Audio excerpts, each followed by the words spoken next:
And the McNitts themselves, you lived in an area here, didn't you, Skip? Yeah, I lived about a mile from the racetrack. I lived in Watts, the big city of Watts Flats. By the way, Skip is obviously a nickname for Ronald. Ronald Skip Furlow. And by the way, congratulations on your recent awards here. Thank you. So you lived right in Watts Flats area, and so you saw them actually kind of dig out the Roll O Bowl. Oh yeah, I helped on it. I was a kid. What was the inspiration? They have a pasture here, and they decide at some point the McNitts to make a track? Yeah, back in them days, everybody was starting up a little track here and there. There was small racetracks almost everywhere, and they lasted about as long as that one did. They'd go on for 3-4 years and die out, and then they'd move on to another track. And that's pretty much the way that one started. A bunch of guys got talking about racing and everything. They started out at Skyline, and they really couldn't afford that because that was more late model. But I know when I first got involved, I was working on a 46 Ford, which was a late model, and I was about 13 years old. And there was 4 guys from Watts Flats that had that. And then they got talking to the McNitts and thought they'd get their own track built and start with jalopies, and that's more or less what that started out being. Howard worked in the factory. The father really financed most of it. And the three boys, Howard Jr. and Don and then Red, Red worked some construction and stuff, and he really didn't have that much money in the track. It was more Don and Howard. Who owned the real estate? Was it the McNitt farm family? Yeah, Howard Sr. owned the real estate. And they actually started racing in 1956. Do you know when they started actually carving out the racetrack? You sure it didn't start before then? No, I'm not sure that. I think it started like in 55. Okay. I got hurt in 56 and they had the bridges in then. In 55 they raced without bridges. They raced through the creeks. No kidding. For a year. Okay. And well, that must have been a spectacle. Oh yeah. That was a race where 6 cars would start a heat race and one might finish if they could keep running through the creeks and stuff. I mean, so literally they go splash. I mean, water would be coming through. This is an active creek. Oh yeah. The guys would get out of their car. If anybody had pictures of it, they'd be all mud from head to toe, and it was a lot of fun. A lot of guys back then would have different ideas on how to be able to. They had windshields in their cars, and right. So you couldn't see with all this mud and stuff. So some guys would have water tanks on top of their car. They'd have strapped up there and have water running down on their windshield, and have windshield wipers on. Oh, it was, you know, to think back, it was quite comical, and it was quite ingenious at the time, though, because some of them guys were winning. So and the cars themselves, really, you're talking the jalopies, the cars Yeah. that are off-road, pick out of the junkyard, and kids, would it just be local kids, I don't want to say farm kids, but local kids just sort of... Well, right? yeah, they were farm boys, farmers, Right. you know, anybody that just wanted a weekend of fun, and they'd go buy an old junk car that was worn out, and like Jim said, throw a set of roll bars in it and knock the fenders off, and a lot of them would chain the rear ends down, and they had all different kinds of weird Roll bars things. required, do you know? Well, they were required, but I seen all kinds of roll bars everywhere from 4x4s, wood roll bars built in them. I seen one guy had a big old wagon wheel strapped in the car. And I'll tell you seen everything back then. You see a chain for a seat belt, and safety wasn't really the big thing then. Safety wasn't a big No. again, as Jim did, or maybe I'll do the same thing with you, when you close your eyes and you talk about the track itself, do a lap for me, mentally. Well, Jim done it as well as could be expected. You started out, the pits were over on the right-hand end, or I guess it would be the west end of the track. It would be on the turn. You go up out of the track and you start up a hill. It was turn 1 and turn 1 and 2, and up on top of the hill you had a little short straightaway, and then you start back down the hill on turn 3, and turn 4 was, of course, both ends you went over a bridge, and turn 4 you had a turn that had a bank in it that you tried to miss. But it was more of on the front straightaway, it was more of a sweeping straightaway than it was on top of the hill, more or less. But Real wide, wasn't it? yeah, it was real wide. So that's, if you're anticipating your move, that would be the place to Oh yeah, I had all kinds of room to pass on the front straightaway because it was wide. There's an article in a newspaper, by the way, a scrapbook, which we got from Blinky Litzinger. And this is a 1956 article that's talked about co-owners Howard and Donald McNitt, slightly disappointed by a turnout of approximately 250, connived to attack the problem of too much dust and a rough creek bed after Randolph's Ed Loudsbury and Skip Covedale, dominated the over. And so they talked about to eliminate dust, calcium, and a thorough dousing with water are promised. Was it tough going those first couple of years? Oh yeah, nobody really had any money, and they were, the McNutts were getting all the help from a lot of the race guys that come up and help work on the track and stuff too. And, myself, I'd done a lot of work on the track and just get my way paid in. I didn't have any money, I was just a kid, and I would get in for nothing and just help out on the track through the week and on the weekends. And when my first race was in '56, and back then I'd go around trying to bum a ride from anybody. Yeah. And I was 15, and You're 15 years old. Yeah. You can't drive a car, but you're driving a race. Right. Okay. I had my folks sign a release for me. Of course, my folks were good friends of the McNutts too, and finally, I think a guy by the name of Chuck Bacon had an old Chevy sedan, and he was a nice old guy. And I come up and I says, "Hey, let me drive your car." And he says, "Go ahead, run the heat race." So I went out and run the heat race, and I don't even know if I finished it or what happened, but that was the first race I ever drove. And then I drove one other one, and Carl Halpenny's car. He had a 35 Ford or something. In a heat race, I didn't do anything in either race, but that was my first races. But that's the way I started out racing, was just trying to beg a ride from somebody. And being a kid, you didn't care anyways. You just didn't know any better. Skip, I'm going to ask you to put down your arms because you're over the microphone. I'm sorry. Thank you. What'd you think? You're running around 15 years old, and there are other guys trying to beat you. What was going through your head? Well, then it was just the excitement of being on a racetrack. I didn't know any better, I guess. I wasn't really that involved other than the excitement of being racing. Another one of these articles that appear here in 1956, Roll O Bowl stepped on the toes of an errant driver yesterday, handing its jalopy car feature to Jim Abbey of Faulkner after meting out a disqualification that put teeth into the entry rules.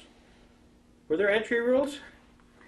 Well, yeah, you were supposed to be all stock cars, but most of the guys all had some little tricks that weren't really stock, and they had rules. Your car had to be stock. Yeah. apparently had a 4-barrel carburetor and an oversized radiator. So they actually had some sense of Oh yeah. measuring and Yeah. Yeah, they had some rules, but everybody was always trying to beat them. Anything changed? No. Cheaters No. or losers.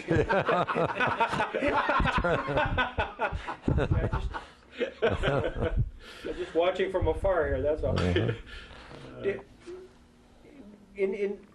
I know that you had a terrible accident there, and could you describe what happened? Yeah, it was. That was when I was 15. And couldn't get a ride from anybody, and I was helping on the track, and they had we're watering the track. The track was real dusty that day, so they stopped in the middle of the race, and they had a big old boiler tank on the back of a hay wagon, and didn't really have it strapped on too good apparently, and and we just filled it up with water, and we was going around. I was on the back of the trailer turning the water off and on because we were trying to water the turns, and Don McNutt was driving the tractor, and he turned the wrong way on the turn against the bank, you know, so all of a sudden the wagon started tipping, the tank started rolling. Your first thought was to try to hold the tank. Well, you don't hold 3 ton, you know. Meanwhile, I got my foot caught under it, and I got back far enough so when I fell on the ground, the tank fell on top of me, but it crushed my left upper leg and cut the muscles off my right arm. And, that's when I was in a body cast I was in the hospital for 4 months for 16 weeks in traction. And I should have been dead if I didn't. We had a real good doctor back then by the name of Doc Childress, and he was really a miracle man with bones and stuff, and he saved my life and saved my leg, and I was in the hospital for 16 weeks in a traction, and then I was in a body cast for another 16 weeks. So about the last 2 months of the body cast time, I figured out how I could get around on crutches and get out of bed, so I was going to the races. I had trouble riding because you're just stiff all the way from, Oh, yeah. you know, so you couldn't get in the car, so I'd walk back and forth to Watts Flats on my crutches, and then I'd walk to the racetrack and back on my crutches. What did your folks think about that, Skip? You just been seriously hurt, and now you're right back up at that hellhole. Well, then they went out and took a big $5,000 life insurance policy out on me, and then Figured everything they were was going to fine. cash in any day now. That's right. So No, they never gave you any trouble about going back up there? no.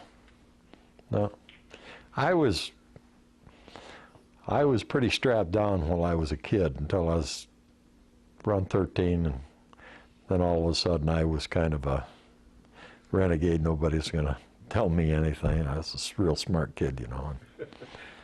Was racing in your blood, or was it just sort of the things that were going on in the neighborhood?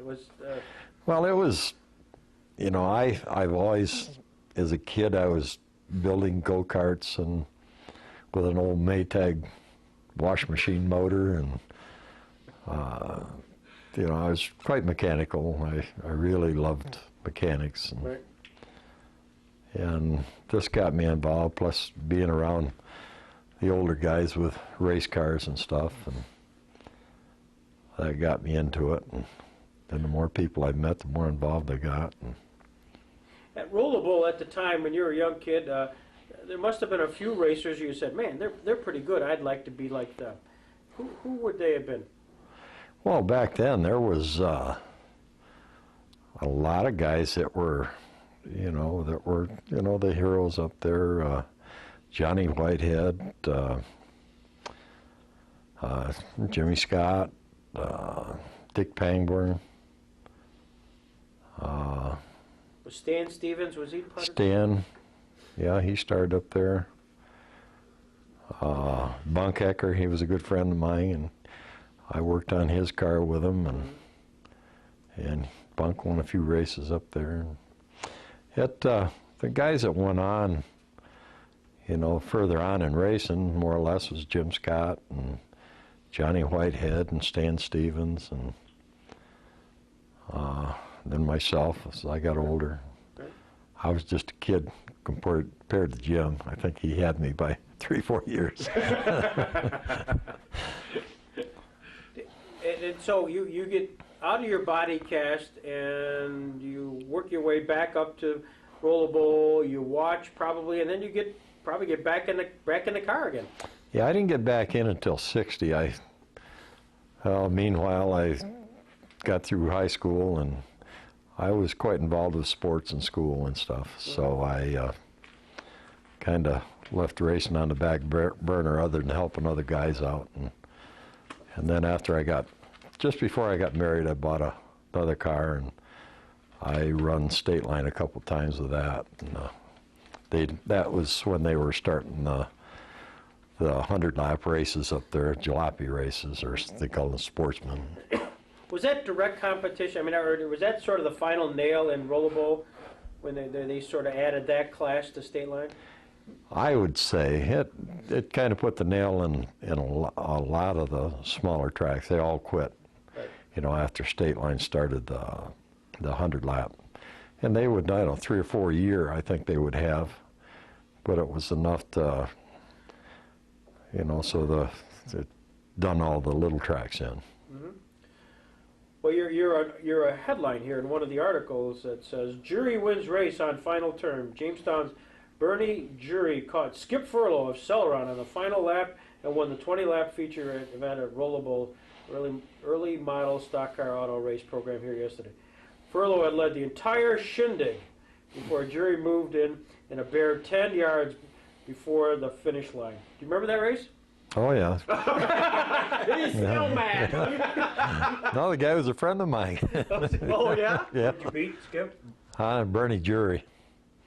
He was from Jamestown. Yeah. Yeah. But yeah, there you are. We get a copy of that for you. You can take it home to your wife. Say, what did they tell? What did they talk about? Something I lost. That must have been in '60. 1960, Yeah. June 20th. In fact, it was one of the last races. They actually closed down shortly thereafter with your buddy Ronnie Blackmer, Yep. literally winning the last race. And wasn't it the last time we interviewed Blinky Blitzinger? He had the trophy. Yeah. Because Blinky was the promoter.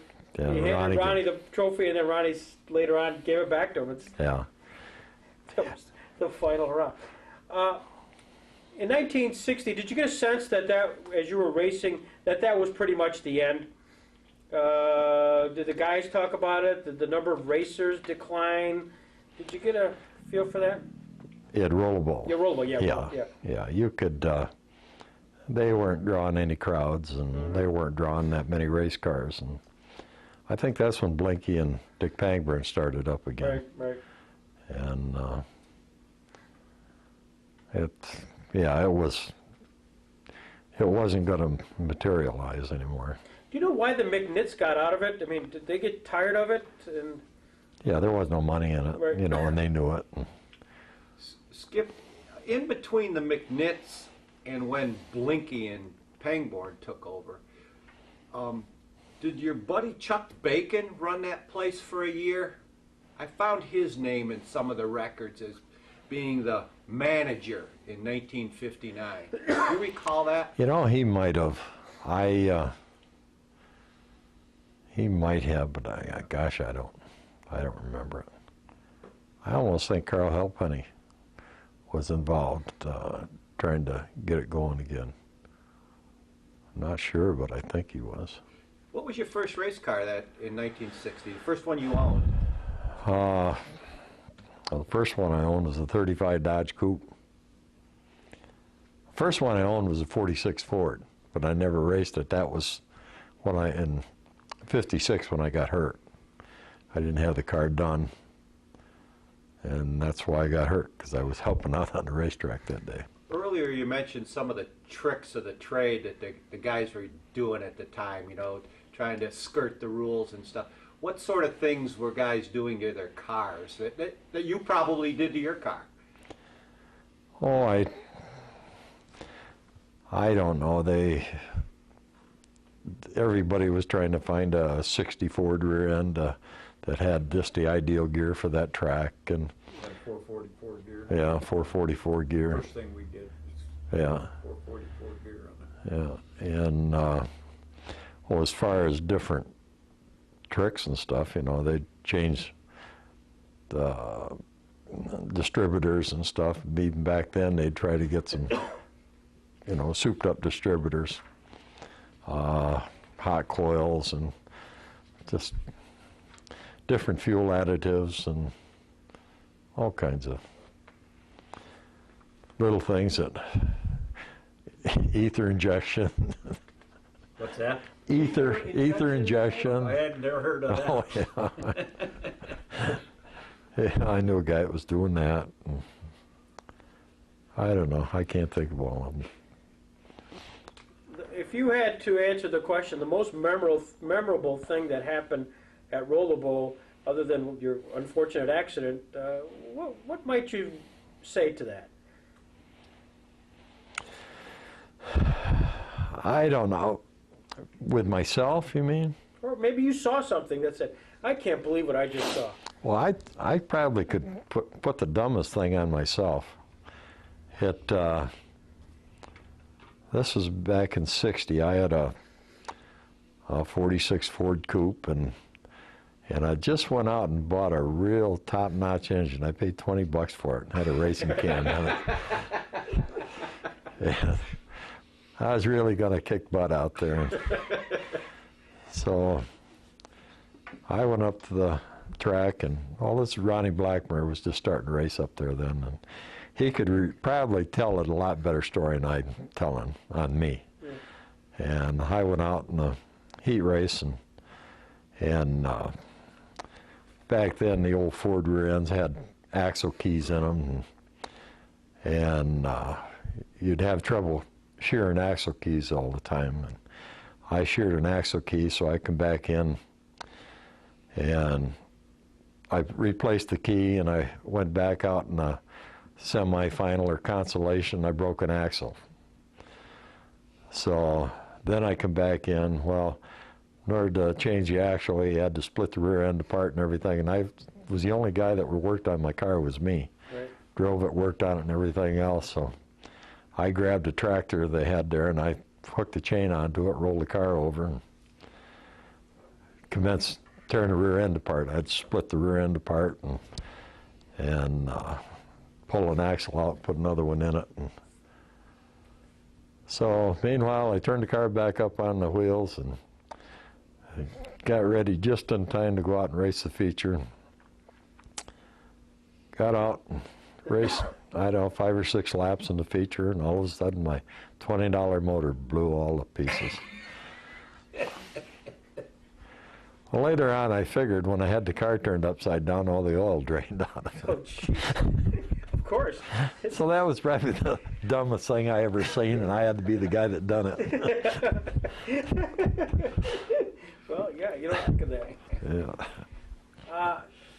You went on an extremely successful career, Skip, but as you reflect back, what were the lessons of Roll O Bowl to a Skip Furlow? Well, the lessons of Roll O Bowl, probably that everything I'd done up there, I didn't, I was, I don't know how you put it, a real slather.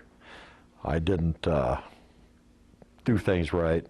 I was sloppy with everything, and by the time I was through there and everything, I started figuring out that you had to finish races in order to do any good and make any money or win any races. So that was probably the biggest lesson I learned.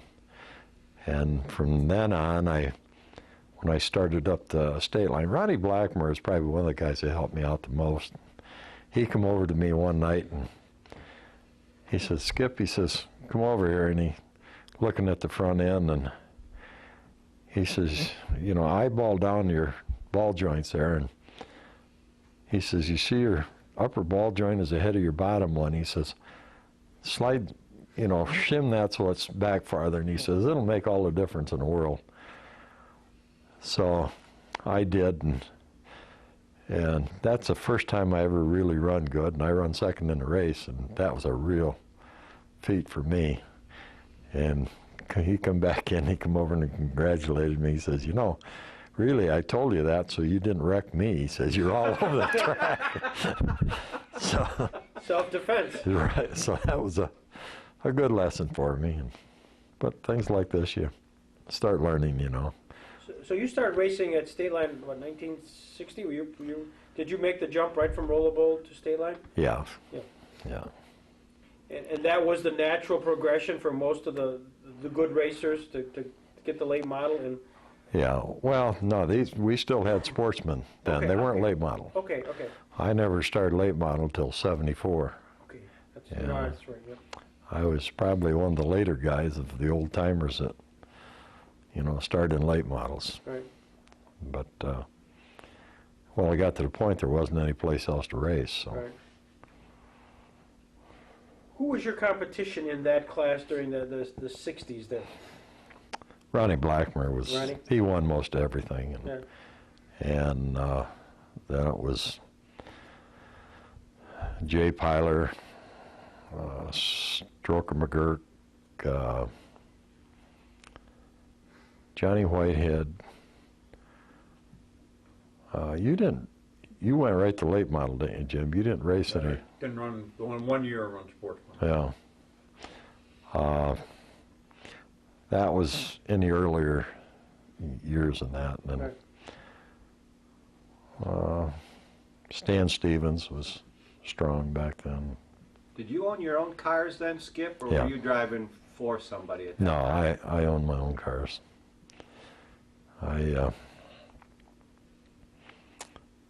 Pretty much my career, I always owned my own cars. Mm-hmm. Other than when I started in late model, I went out and bought a late model. I bought a Rambler, a Javelin it was Bob Snars's car, and he won a championship with it and everything, and he raced for Hagelin Rambler. And he went on and he started racing for Schultz or something. I think he got a ride in a Chevy, and so his car was for sale. So they wanted $2,500 for everything they had with it. And, $2,500 was a lot of money to me back then. I think that was about in '70. And Ronnie Blackmer I was talking about, he was running late model. Or at the time he wasn't, he was just running sportsman. So he says, he told me if I wanted it, he says, I'll sign for you to get a loan. So I went to Tri-M Financing. Back then it was a finance company. And they were involved in racing anyway, so I bought the car, and I went and picked it up. I paid for it on a Friday night after work. I picked the car up, brought it home, and towed it to Wattsburg. And these were the car had been sitting all winter and everything else, and these were the tires that were on it and stuff. And towed it to Wattsburg and jumped in it and went out and spun out about 3 times in the first lap and come in, and I was about into a nervous breakdown. I never owed this much money in my life, and especially on a race car. And Right. I packed the thing up and towed it home, and next morning went down to Ronnie's and said, Ronnie, you got to drive this car for me. I says, I just can't drive it. And he insisted that I could, and he was going to come down and help me. And I says, no, there's no way. I says, I got to pay for this thing and can't do it. So I convinced him in coming down, and when he came down, he was just going to help me set the car up because he still wasn't going to drive it for me. By the time he left that day, I says, I'm not going to drive this car. So Right. he drove it, and we did well with it. We run a half a season with it. Ronnie done real well with it. And then I turned around and sold it and paid the my loan off and got off from under that, and I didn't have any faith in myself to drive a late model. I just didn't figure I was qualified. I was winning in sportsman, but so I think 3-4 years later, Jerry Hoskins owned JD Auto Salvage come to me, and I really didn't know Jerry that well, but I guess he kind of liked my racing and sportsman and stuff, and asked me if I'd be willing to drive a race car for him. So, so that's how I got into late model racing. I drove for him. And was that a tough leap to go from sportsman to late model? Well, pretty much so, because the sportsmans were such a little light car compared to, at the time, the late models were quite heavy. I mean, they weighed another, I don't know, 700-800 pounds heavier, and it was like driving a school bus compared to a car, you know, when you first started. But then, when I started in late model then we started building the lighter late models and stuff, and they weren't the heavier cars. So. Now this is the mid-'70s. Now, who was the big guys that you had to try to beat? Who were the stars of the state line at the time? Oh, it's Bob Snars and Jim Scott, and I think Squirt was still running then. Ronnie Blackmer. That was the biggest. There was a guy back in my mind, Eddie Kisco. Was he racing then? Eddie had quit then. Okay. Yeah, he hadn't been racing. Hal Russell, neither one of them. They both run about the same time, I think. And, I don't think they went beyond the 70s, or beyond the 60s. Well, they were running Frank Roman cars, weren't Right. they? Yeah. They were good. They were good cars. Yeah. Didn't Frank have 3 cars? Yeah. Blackmer, Kisco, and Russell. Russell? Yeah. Now, Yeah. Blackmer was some relation to Roman, wasn't He he? married his daughter Oh, okay, there you go. for 2 or 3 years. Okay. Oh, Frank's the one that taught Ronnie. Oh, yeah. Yeah, Frank was, Ronnie was really successful, but Right. there was a lot to his father and all. yeah, Frank was a racing genius in this part of the country. The guy was, he was a very intelligent person, and What did he do for a living, Skip? worked on cars and stuff. He used to work for, I think it was Sylvania or something, and He worked at Savannah for a long time. and he, the story I heard, he'd invented some different things that made Sylvania a lot of money, and they wouldn't acknowledge him or give him anything for it, so he quit and never worked for anybody again, just worked for himself. Was he out of Sugar Grove? Was that where- Youngsville. Youngsville, okay, Yeah. Youngsville. Yeah. Give me kind of a biographical from your career. I mean, literally, as you work your way up through Roll O Bowl, sportsman's class, now late model, kind of run me out the rest of your career. Well, after I started in late model, I still run sportsman until 78, when I got smashed up in my late model pretty good at it. Another car bumper come through my side door and busted my face up, my neck and my head, and pretty well screwed me up for, I think I was out of racing. My jaws were all wired up and stuff, and I don't think I could race for 2 months or something like that. But then I didn't race sportsman anymore. In fact, it was a funny thing. I laid in the hospital, have another deal that about killed me, and I'm laying there one day and I'm thinking, you know, I better start narrowing my odds down a little bit. I'm not going to make it. So at the time I'd had snowmobiles. I had a snowmobile for my wife and myself and all 3 of my sons, and motorcycles. I just bought a new motorcycle, and my sons all had dirt bikes and stuff, and then I had 2 race cars. I had a late model and I had a sportsman. So I figured I'm going to sell everything. So I ended up selling all of my snowmobiles. I sold all of the motorcycles. And the only thing I didn't sell is a car I got hurt in. I kept racing that. No kidding. and I sold a Sportsman. Yeah. And after that, I just progressed into, I was probably one of the first guys to start the Boughton chassis and stuff up there. And a lot of guys, I get a lot of kickback from that where they wished I wouldn't have, and figured I probably screwed racing up, but Why was that? I mean, you get it for the camera. Why would they think that was so unique at the time? well, it just raised the price of racing. Gotcha.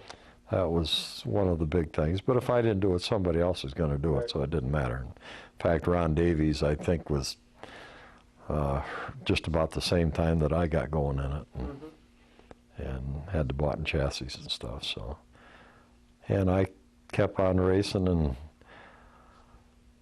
until '96. I think I quit. And really, from a span of racing, from the first race I raced until I quit was 40 years. Right, God. But I didn't race all 40 years. I probably raced, I think we figured out, like 32 years. But at the time you quit, you had to be there weren't many older drivers that I can even reflect on. Maybe you can, Randy. But I think I was probably You were the about oldest. 55 at the time, Skip, Yeah, I was 55 when I quit. and still winning. Yeah, You were still winning races that Yeah. year. yeah. I didn't quit because I couldn't win races. I felt that, I could win as many races as anybody could with the equipment I had, but it was getting time where I had to start looking forward to not working the rest of my life, and looking forward to retiring, from my business and everything else. So I had to start getting. What was your business, Skip? I had a salvage yard too, like Did you? Jim did, Okay. And two of my sons have it now. Okay. My other son has a tool and die shop down the road here. Mm-hmm. But What was the highlight of Skip Furlow's career? Other than meeting Randy Anderson, what was it? Man? You did a lot better than that. the highlight of my career, I don't know. It's the biggest race I ever won probably was out in Orrville, Ohio, Wayne County. I won a 100-lap stars race out there. And that's the biggest race I ever won. Money-wise, I won another one at State Line of Erie. I think paid just about as much. But, for getting out and running with the best of everybody, it was the most fulfilling. I started in the back of the pack, and really, luckily, I had a screwed up car. It was one of the big reasons I won, because the setup we ended up with, we didn't realize what we had until after it was all over, but that's what worked that night. So, Skip, do you ever regret your racing career? What I'm saying is, you spent a lot of money racing cars for Right. those 40 years. right. Did you ever stop to think, geez, if I put that money in the bank, I could have done this? Yeah. Did you ever regret your career, or are you satisfied with the way it progressed? No, I never regretted anything, because it's no matter what you do. If I had 10 times the money I have right now, I'd still live the way I live and do what I do, and I imagine I would do most everything that I'd done if I had it to do over again. I really enjoyed my life, and I met a lot of nice people, and I had somebody ask me the other day, did it really bother you turning 65? And I says, no, it really didn't, because something happened, I could pass away. I mean, you're not looking for it, but I could die tomorrow and feel completed. I've enjoyed what I've done and lived a fulfilled life. As you were racing, Skip, was there a time that you'd like to say, gee, I would have liked to try in the NASCAR circuit, or I would have tried? Was there an aspirational area where you'd like to go to, or were you comfortable in the regional racing? Well, looking back, yes, there's.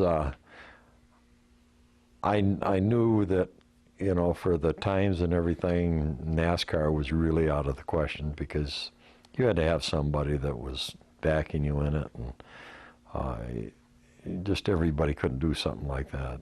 The only thing I do regret, and I always think back on it, is I would have liked to have tried blacktop one time, you know, to see what it was like, and that's where Jimmy had, you know, had that part of his life that fulfilled him, where at the time we always laughed about blacktop, you know, dirt was where it was at, and blacktop's what you use to get there, so. That's good. That's excellent. You've kind of walked away from racing, Skip. Unlike Jim Scott, who's still at the racetrack every night of the week that there's a race, you've kind of put that part of your life behind you. Yeah, I have. I've really tried to. It's A conscious effort on your part? I think so. I've gotten, to me, I really enjoy competition, and to go watch racing or anything, it's, you know, you don't get that satisfaction out of it, just watching racing, where I still strive for, that's why I like the golf a lot now. I really enjoy the competition in it, and,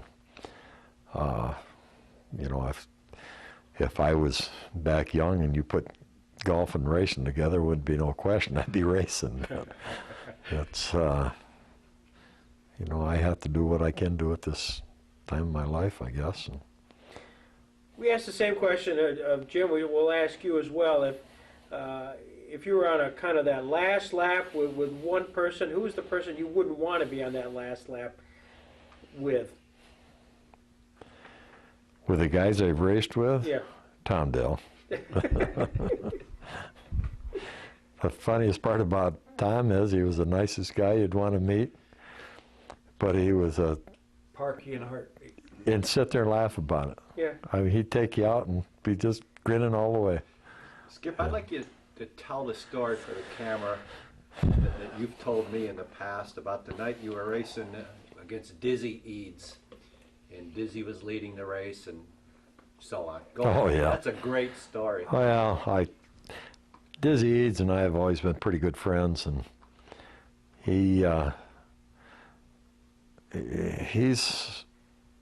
Dizzy's been one guy that, you know, sometimes it's been a little shaky as far as trying to get by or something, and he's a very hot-headed.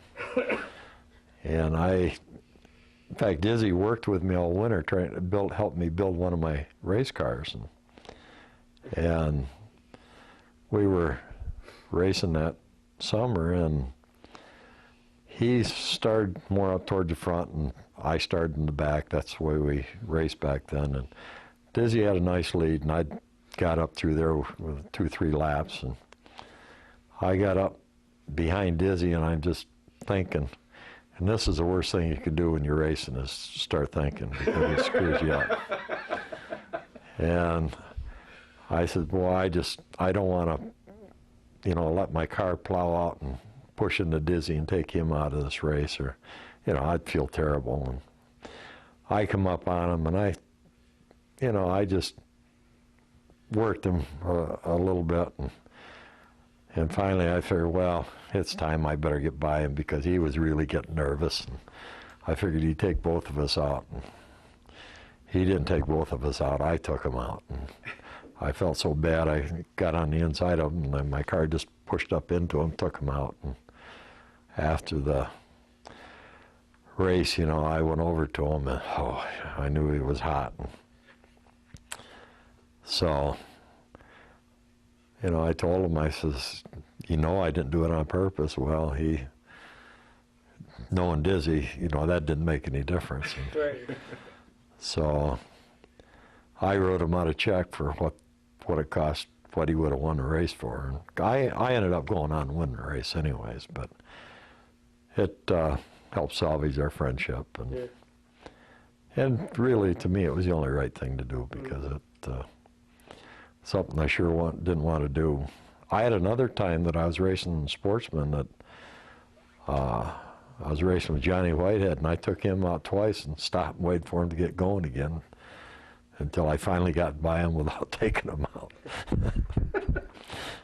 And he always brings that up every time we get talking racing. Tell me about Jim Scott. What kind of guy was he? On the racetrack? We can, that's a two-part answer. We can go the first part if you want. Jim and I have always been great friends.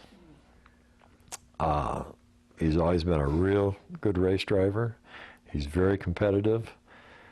And we really didn't have that much racing together because about the time I got in the late model, I think we'd run 1 or 2 years together or something. But, I never had any trouble with Jim.